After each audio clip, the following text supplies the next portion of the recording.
Hey you guys, it's Kayla and welcome to another mini case. If this is your first time watching or listening to one, welcome. Here on mini case episodes, we cover cases that deserve just as much attention but may not have as much information available. And today's case is horrendous and will break your heart.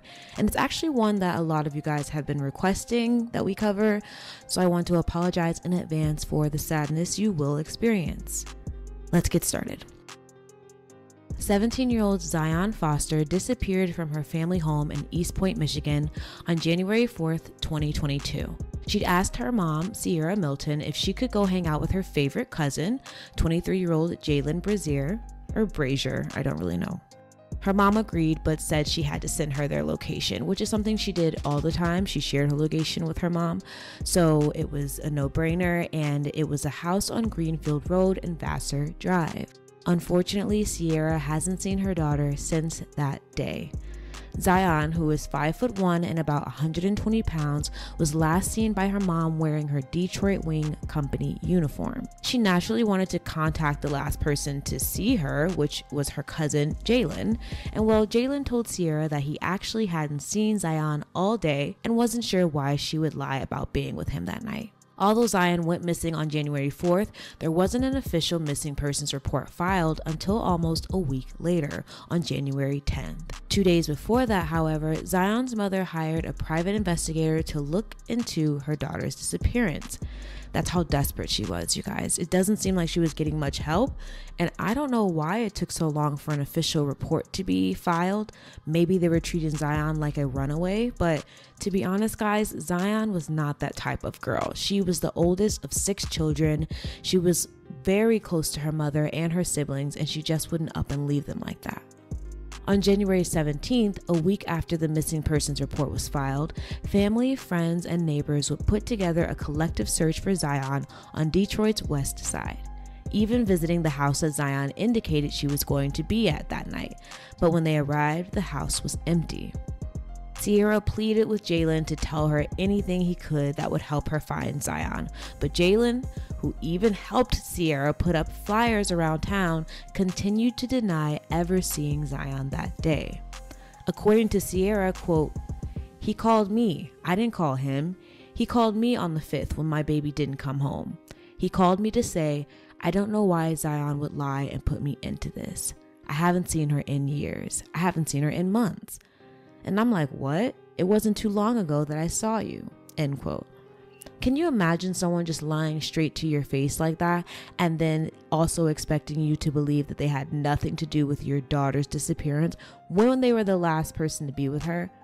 I can't imagine what Sierra was going through emotionally. I know she was furious, scared, and also frustrated because she trusted Jalen just like Zion did.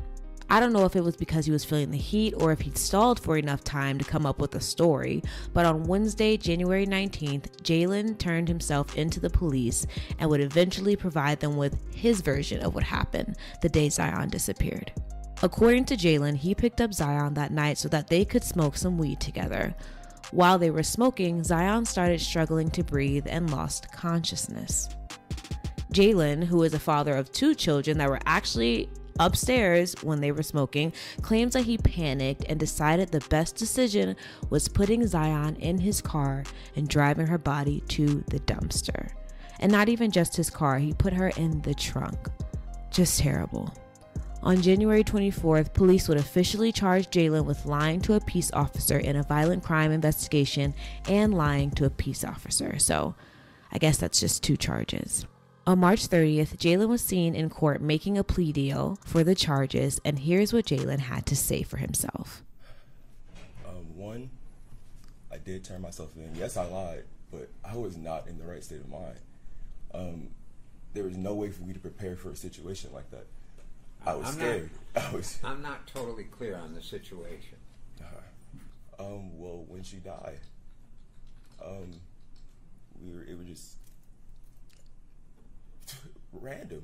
From my end of it. What do you mean? I was terrified. Literally from that point on, I didn't know what to do. I wasn't in the right state of mind for anything. And I turned myself in. They didn't present me with anything. After getting my thoughts together. So did you explain how she passed?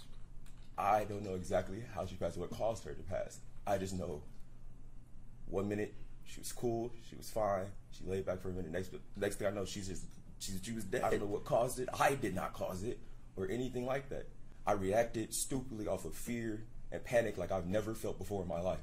Are you telling me that you're stoned, she's stoned, you think she dies, and then you dispose of the body? Just like that? That was your choice? I sat for a minute and I didn't know what to do. I was like, I just did not know what to do. It's like, I literally did not know what to do. I sat for at least 10 minutes sitting there. Like, what do I do? Who do I call? My kids are upstairs. We just got into this place after struggling for like 2 years to get it, and everything is falling down. I won't have any conversation in this court.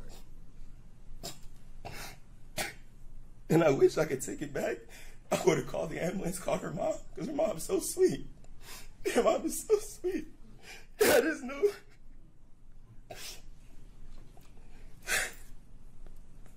I wish I could take it back. Nobody been in the situation. At the very least, they'd be able to be like, okay, this happened, confirm this, and everybody has some sort of peace right now, you know? But I just didn't know what to do. The prosecution was not feeling it and even got into a little tiff with the judge. Not necessarily a tiff, but the prosecution was trying to make a point that the judge was, just watch this. It wasn't his panic that night, of course, that started this, but it's the 14 days after he pays for it now before the court. January 5th, you've heard the statements he's making to Sierra. January 7th, there are text messages. And at this point, Sierra has gone public with her daughter missing. And she's suffering through scams. She goes to the city of Detroit on the 8th to pay somebody money because her daughter is allegedly being sex trafficked in a home. She's going to gas stations. People are taking advantage of her, not because of defendant's panic, but because of what he chose to do every minute, every hour, and every day after January 4th. January 10th, police confront him. He says, I haven't seen her. I haven't been to East Point in a year. January 14th, police confront him again with phone records. I haven't seen her. Haven't seen her since May. Police confront him again. He says he'll come in for a polygraph. Of course, he doesn't show. On the 18th, finally, they confront him. He says he'll turn himself in. And on the 19th, he does so with his lawyer. And he tells police, ultimately, although lying during the course of the interview, he eventually confesses that he did, in fact, see Zion that night, picked her up, brought her home. They combined their marijuana together, and they both smoked it. And somehow, when he came back to the room, she was unconscious. Now, he didn't just, claim to be affected in any way, but purported that it was an overdose. Said she was breathing faintly, and that's important for the court. He tells police, the only one with knowledge of the facts, his version, if you believe a marijuana overdose, is that she was breathing faintly and he panicked. He didn't check on whether she was still breathing when he put her in the trunk of his car. He didn't check whether she was still breathing when he drove her to a dumpster. But counsel, yeah. My concern here is what you're suggesting is that this was murder. That's what you're suggesting is that this was murder, not the disposal of a body. And that's the prosecution's consideration. Your Honor, you're correct. And you're putting facts in here that are not before this court, and this court is not prepared to sentence on murder today because that's not before me. The judge essentially said he thinks the charge should be murder based on what the prosecution is saying, but it's not a decision that could be made at that time or in that court. Sierra, Zion's mother, spoke to the court, and this next clip is the most heartbreaking part of it all. But I think it's important to highlight the pain that is caused by stupid decisions like the ones Jalen is claiming that he made. And if you guys know anything out there that could help bring this family closure, please reach out to the appropriate parties. I know, snitches, whatever the fuck, but let me tell you something. Think about if it was your people's. That's all I gotta say. Here's Sierra in court. She just turned 17 in November. Is my oldest. All of my children look up to her.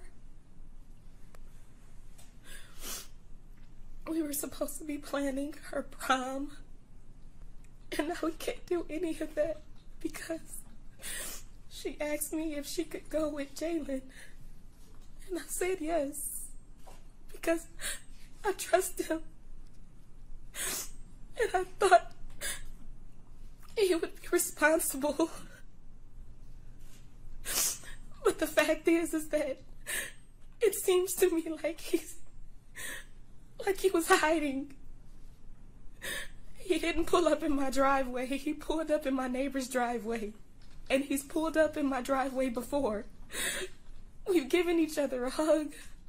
And so yes, Zion, you can go with your cousin who you have in your phone as Favo because he's your favorite on that side of the family. And to say you panicked, then why didn't you think about my baby? What if you were so high you didn't know she was alive and you just threw her in a dumpster in the cold without a coat? He told me, along with his mother, I would not lie to you. I know this has got to be really fearful for you. But I'm telling you, I have not seen her. I have not been around her. His mother said, my baby wouldn't lie to me. And so now everybody is suffering. This is something that can't be repaired. She cannot be replaced. This cannot be rectified. And we will never have closure. And as much as I love you guys, as much as I love that family, you have caused such distinction that it's hard to trust family at all. Because how can I trust family when family is one who did this?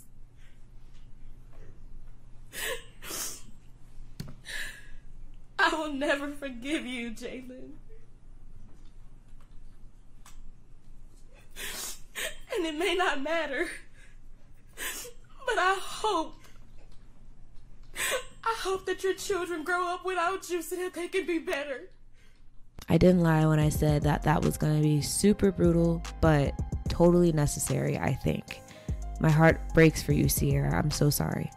The judge said that probation was not appropriate and didn't really feel like the sentence for these counts was appropriate either, but he did agree to follow the plea deal and sentence Jalen to 23 months to 4 years in prison. But that doesn't mean that's all the time he could spend in prison. Authorities have located a landfill called Pine Tree Acres Landfill, and it's where they believe Zion's body can be found. Around 140 people are scheduled to begin searching on May 30th, and estimates say that it could take them about 7 to 8 weeks just to search a 100 square foot area of the property. When they find Zion's body, because we're all hoping that they do, if the cause of death can be determined, Jalen could possibly face more charges associated with her death. Rest in peace, Zion, and our prayers are with your family and friends. We are so sorry this happened. So what do you guys think about this case? Do you think there was foul play involved and Jalen knows more than he's saying? Do you think a 2 to 4 year sentence is appropriate for this type of crime he committed? Let us know in the comments. If you want to know my opinion, I think they should have slapped his ass immediately with 5 years out the gate. No ifs, ands, or buts, because from what I see, Jalen is blaming a lot of his decision making on the fact that he was high. But also, from what I can tell from my research, Jalen was not a new smoker. He knows exactly what to expect when he was high from the ganj, but for some reason this time, he was just not in the right state of mind to call for help, even after sitting there for 10 minutes while Zion is sitting there completely unconscious. It's just hard to believe that someone considered to be one of your favorite cousins could react so coldly and heartless in this way. Thank you guys so much for listening and watching. I plan to do 2 of these a month, but if you guys really enjoyed it, let me know and I'll see what I can do about that. Bye.